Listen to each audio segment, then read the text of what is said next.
Welcome to Malcolm and We, a streaming service heard round the world and beyond. And I'm Malcolm Berman, your host, and my co-host is Yana Larson. And Yana, introduce our guest.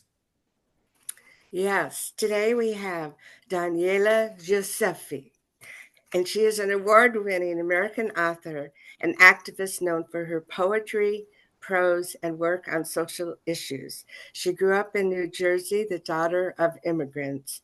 As an early lover of the arts, she enjoyed acting and writing, while she was also a journalist and civil rights worker. Over the span of her career, she has published, you said 18 or 20? I've got Well, it'll 18. be 19 in November, another one coming. Okay, that's hot off the press there, including Eggs in the Lake and Women on War international writings.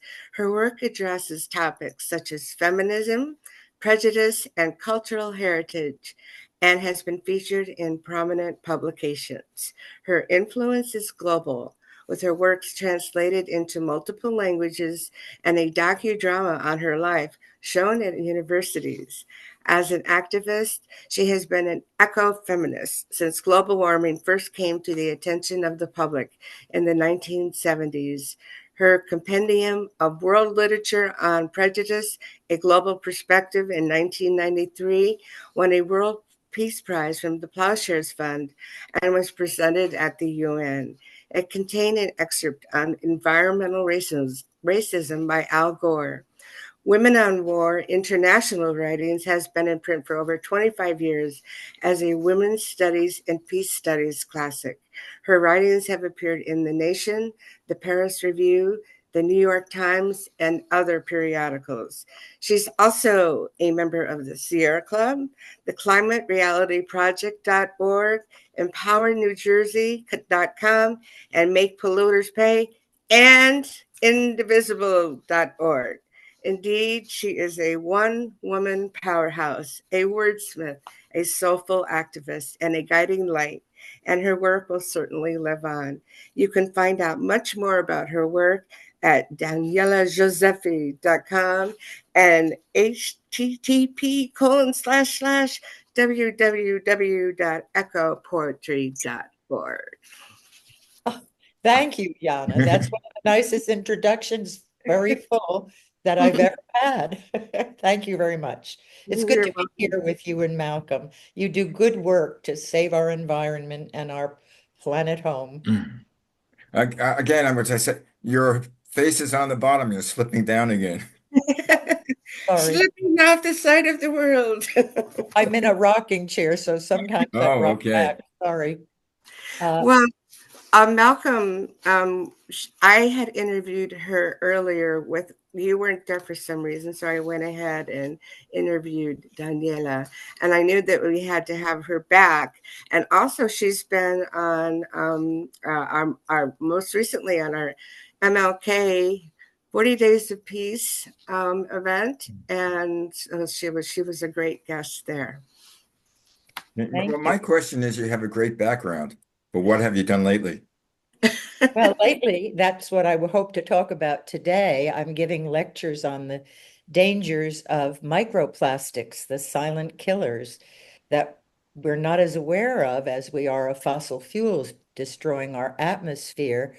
But so many of our ecosystems and even our bodies' ecosystems are now being destroyed by toxic microplastics. So I hope to tell you a little bit about that and also how we can avoid them, what we Yeah, can do to minimize them. well, every time people talk about, the plastics, I go back to The Graduate. I don't know if you remember that scene. No, Have you ever seen the movie, The I've seen Graduate? it a couple times, yeah, but I don't remember anything Oh, about plastics. when he come Dustin Hoffman comes home from college and he's graduate and he's swimming in the pool, and one of his father's friends say, you know, I think it was Ben. His name was Ben. Come here, I want to Yeah. tell you Well, something. they're talking at the party. They're having a big Right. party for Well, him. welcome home party, and he said, "I have Yeah. one word for you. So the Plastic. father's friend. I have What one word? word to advise you. Plastics." And I'm Uh-huh. register. advising him to get into plastics as a business. Well, But he anyway, wants to get into creating more polymers, yeah, but or going into the business. actually, it's all those plastics floating around in the ocean and in the rivers and with the tiny bits of plastic that are produced when plastic cups and bags and straws and everything break down, we get these tiny nanoplastics that cannot be filtered out by our water systems, uh, factories and water filters. So they're getting into everything in the ocean, in our beautiful oceans, which are the heart's life of our planet. We're the only planet in the universe that we know of that is blessed with the blue heart of oceans, which are so important to life on Earth. And it's just a symphony of color, blues, greens, shimmering sunlight, flashes of silver fish and white froth, a vital force of waving water that sustains us all. Earth, the only planet we know of in our universe imbued with oceans that sustain life.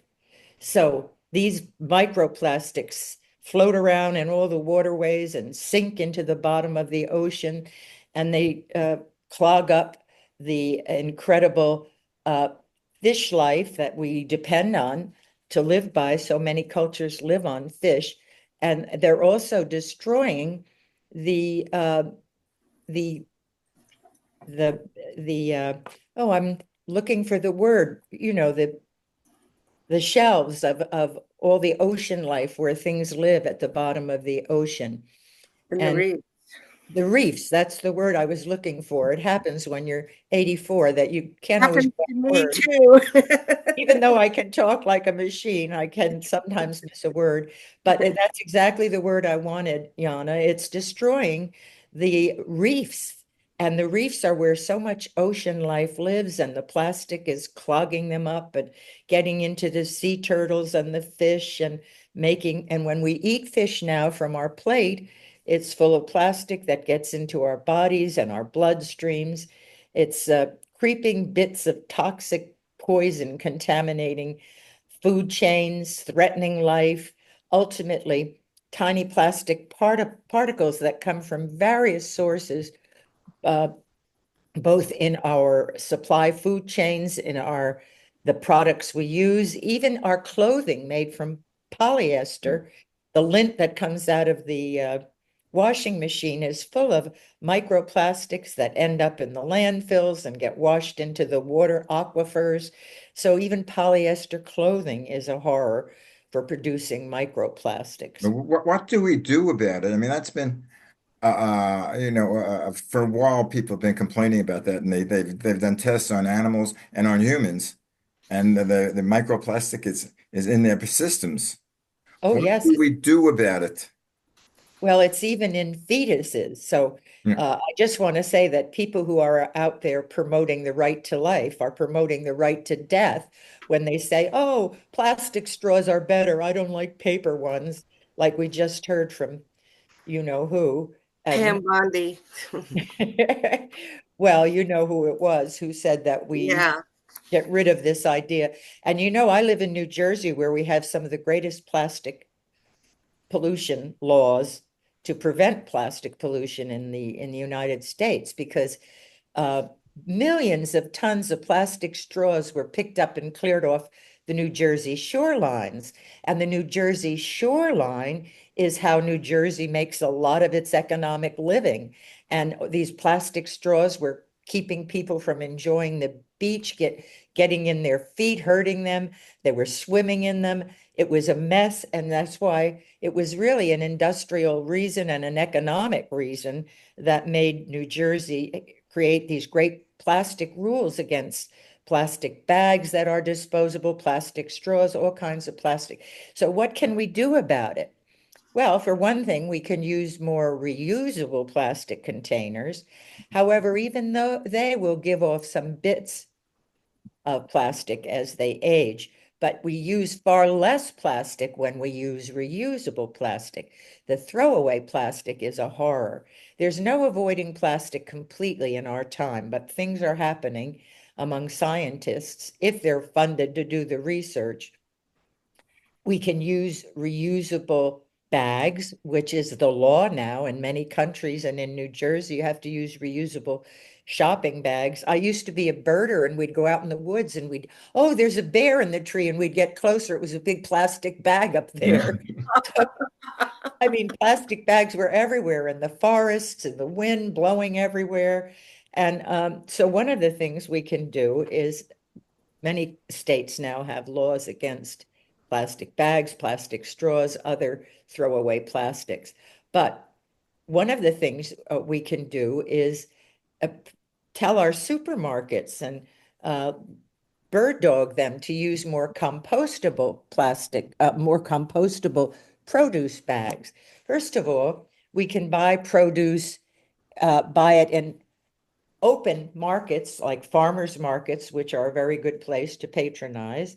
And you can buy plastic bags like this that have zippers on them, and they're mesh, and they're reusable and washable. So if you buy your produce and your lettuce and your produce and fruits and pears and apples in a bag like this, and you can bring them home and you can rinse them off of any plastic residue in cold water, and then you can also wash your mesh bag. So it's much better to buy produce in open displays rather than in plastic bags. So that's one thing you can do. Another thing you can do is you can get people to bird dog their supermarkets like ShopRite and Whole Foods, which use huge plastic bags, especially Whole Foods, which sells good organic food, very expensive, but it uses the biggest plastic produce bags in the world. So this is a compostable produce bag used by Trader Joe's. And these, Do me a favor, Daniela, don't hold it up to the camera because you're in the virtual background and it sort of gets blocked out. I know, but I see, but I want it to just, Hold it further back from you. yeah, Yeah, here it okay. is. It's a compostable bag made of very lightweight material, and it degrades in the landfills. So you can really try to inspire your supermarkets, your local supermarkets, and you can write to them online. These big supermarkets all have websites where you can write and demand that they use compostable produce bags and sell more open fruit stands where they don't have to, where you can bring your mesh bag and pick your fruit and put it in your mesh bag. So that's one thing you can do. What And about the old way where they would have paper bags? well, paper is, has to be chopping down trees. So Yeah. anything reusable is better. Although I'm glad you brought that up because I recently did a talk on old growth forest, and I discovered that there are certain ShopRite food chains, like, um, for example, Trader Joe's and Whole Foods. This is one good thing they do is they make toilet paper from renewable forests. They don't chop down old growth forest. And old growth forest is so important because it's the old parent father or mother trees that nurture the saplings with chemical messages in the earth. The trees actually talking with one another Through under their the, roots, through the yeah. roots of trees. Yeah. Well, the mycelia, the fungus that Uh-huh. grows under the earth and attaches to the roots of trees, the mother and father trees of old growth forests can communicate with the saplings, and they can say, so to speak, a pest is coming, put out this chemical Mm. to save yourself. And so the mother and father trees are terribly important in old growth forest. And the good thing about Whole Foods and what was the other one? Is it, Trader Joe's. well, Uh, Whole Foods, Trader Joe's.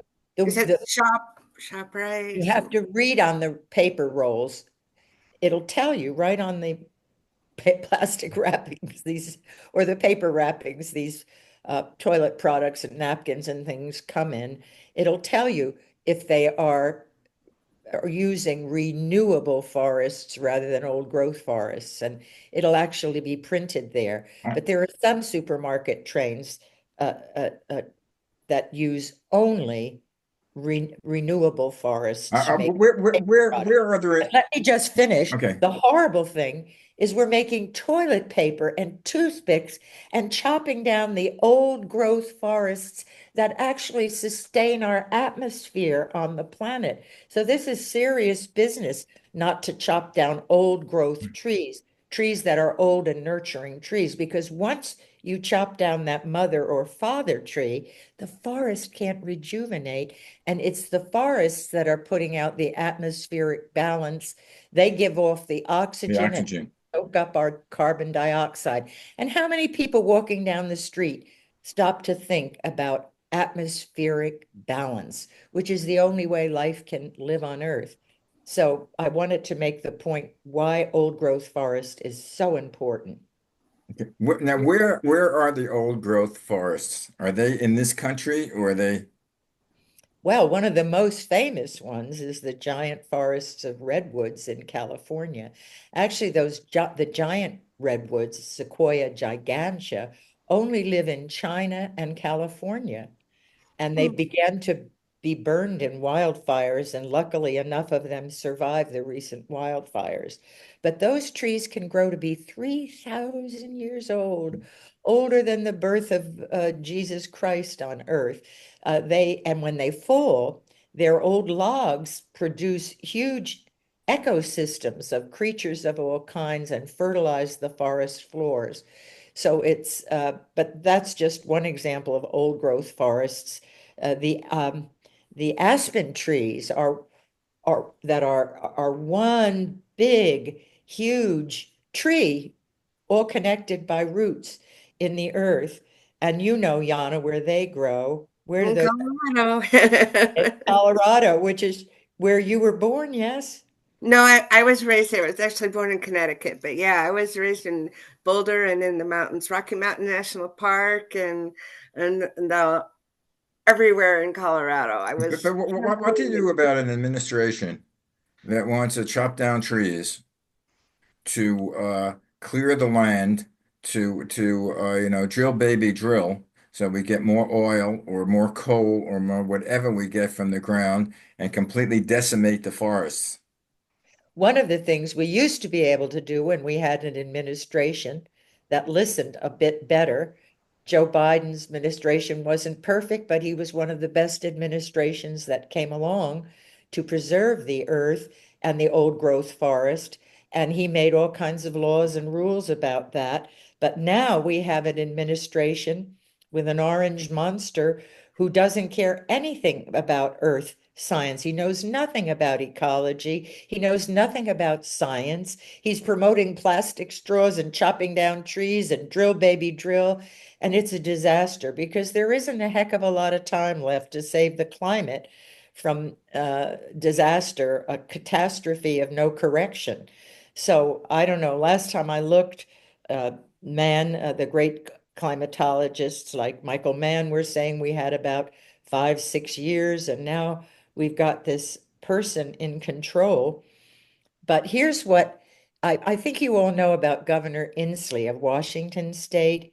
He No. was on television just the other day saying, don't give up. Blue states, move ahead with your environmental work and your ecological plans. Don't give up because a lot of people locally in grassroots areas are still working on climate justice and working on ecological sustainability. So don't give up because wherever we can work on it in the blue states, and China's even working on it in a way, and India's working on it in a way.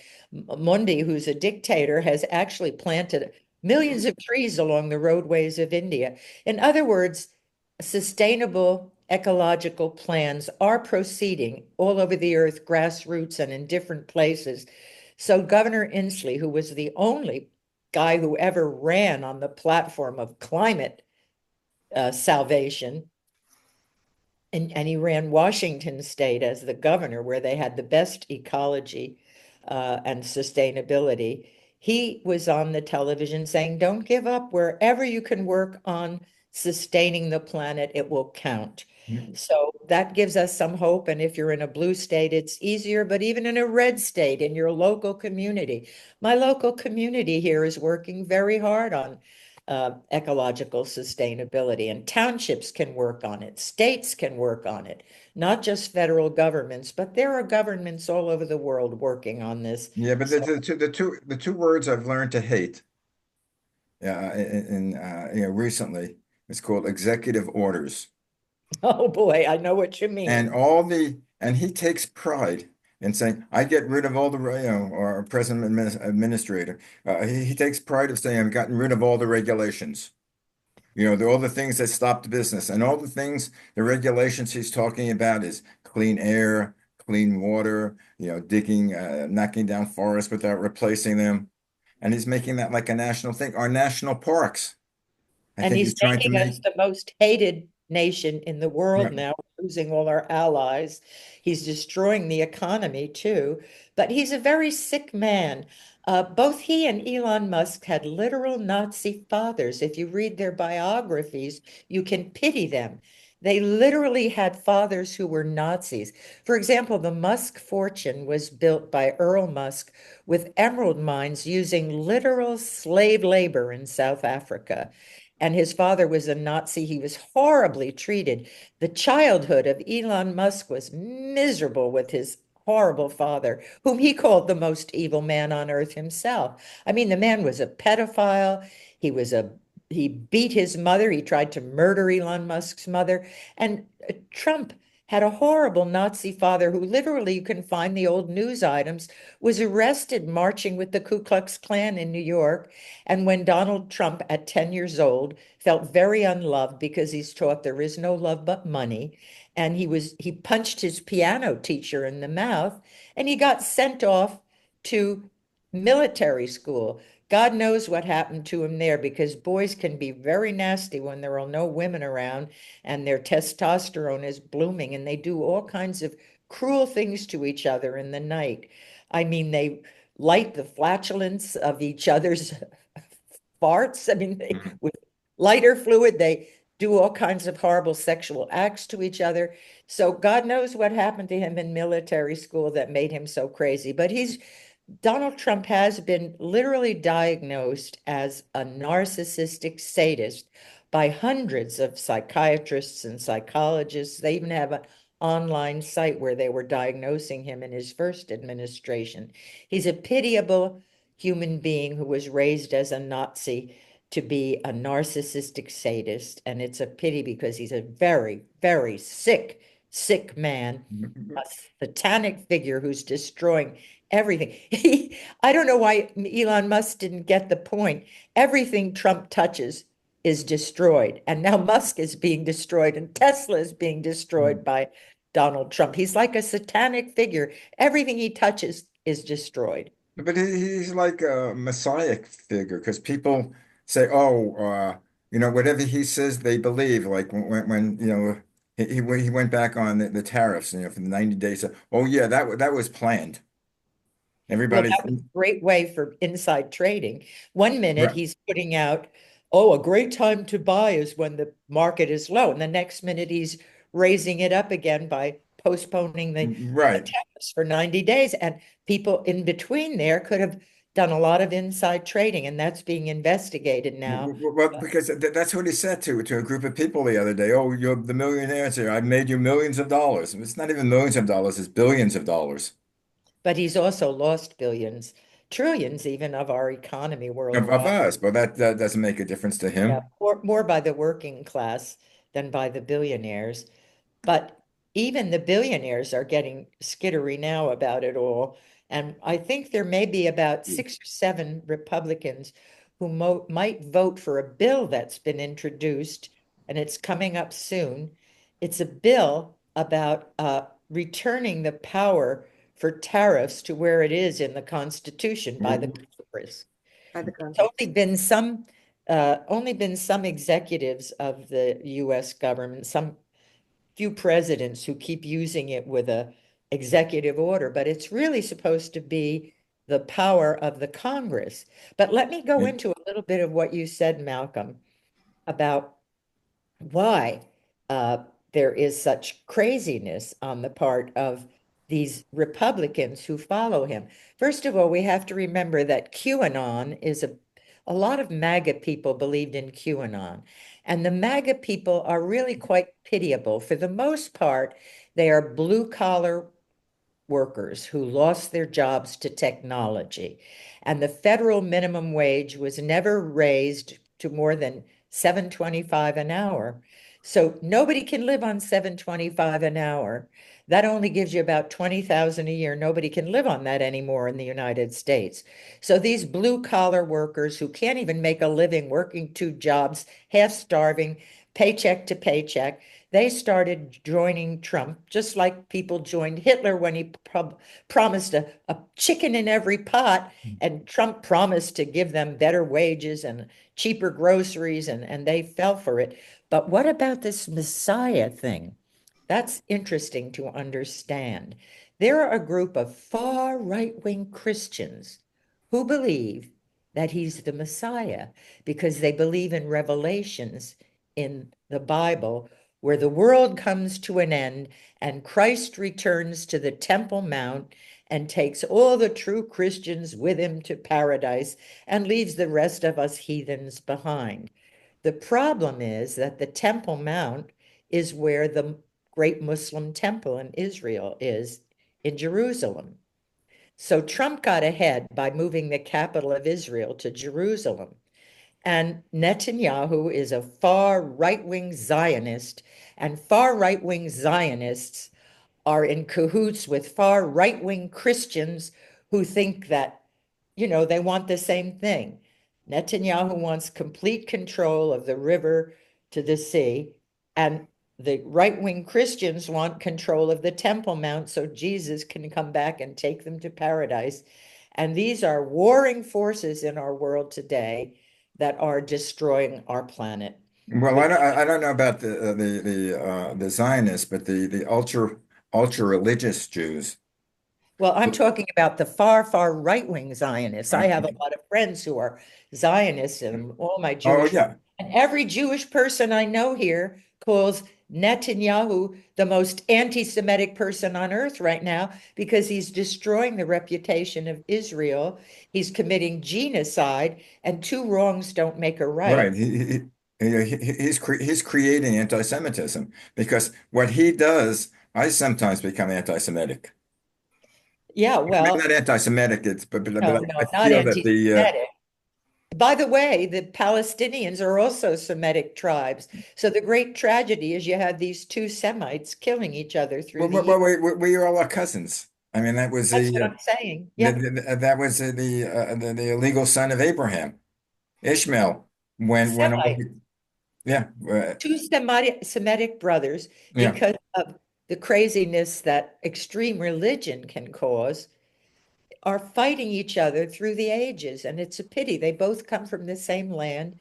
They both eat similar kinds of foods. Even their religions are only somewhat different in the Mm. way they practice them. And so you have huge demonstrations against the far, far right-wing Zionists, the Likud of Netanyahu, as we call him, who is my Jewish friends and well, the Jews, especially of Tel Aviv, who are marching everywhere across Israel, call him the worst anti-Semite who ever lived because he's destroying Israel with what he's doing. He's making Israel hated. He's just doing this because he's the Trump of Israel. Right. He's corrupt and he's keeping himself from going to trial, just as Trump is doing for corruption.